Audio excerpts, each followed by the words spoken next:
Alright folks, this is a tutorial video on how to construct a slab box.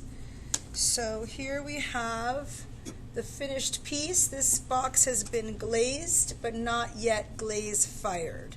So you see that it's got texture all around. The inside has been glazed. The texture on the top matches the texture on the side walls. And it's got what I call a puzzle box lid. Okay, and we do these soft curves so that the box won't slip off. Alright, so that's our goal right here. We start with about 7 pounds of clay that I rolled out on the slab roller. If you cut the clay, if you open a bag of clay, wake the clay up, open the bag, take it completely out of the plastic, and then cut lengthwise a third of the bag, you will get this size. And this is about 7 pounds. It might be a little bit over actually. The next step, these are the things that you're going to need. Let's see.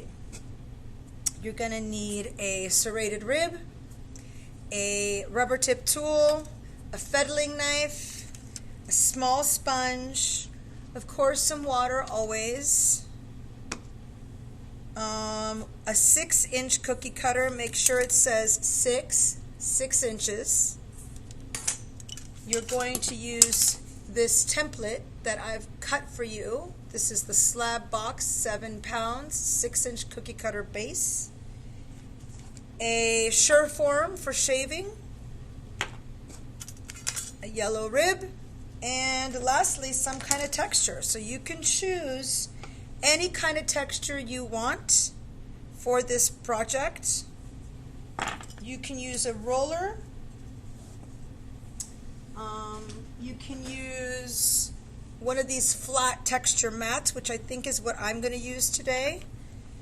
People like these rolling pins, so do I. Make sure that if you roll with a rolling pin, you put your hand across it like this. Do not hold it from the handles. That's a no. So you want to roll it like this. And so let's get started. The first thing you need to do is know that you have to be able to fit the wall template and 2 circles on your slab. We've prepared the slab already. I've run my rib carefully on it on both sides, back and front. You want to do a few different directions when you do this and compress gently. My box is going to go like this, so you can decide. Some textures don't have a top or a bottom necessarily. Some of them kind of do.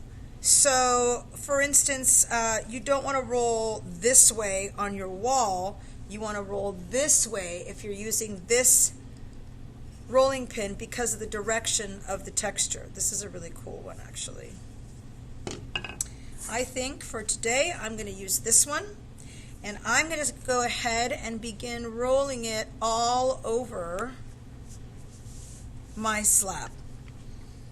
This is called a brayer, and when you use textures like this, you want to use a brayer and make sure that you're transferring your texture nicely by pushing pretty hard with the brayer.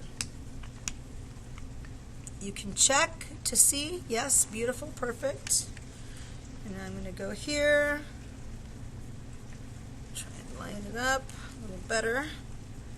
I'm not rolling all the way to the edge so that I don't get a hard line, but I did miss a little texture here, so I do want to make sure I get my corners pretty good. And I'm kind of stopping right before the edge of this texture template.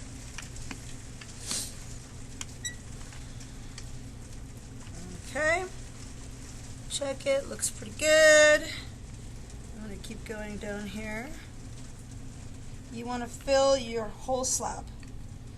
This way, you're not going to probably use the whole slab, but you can definitely then choose which areas you're going to use for the wall and for your lid and your base.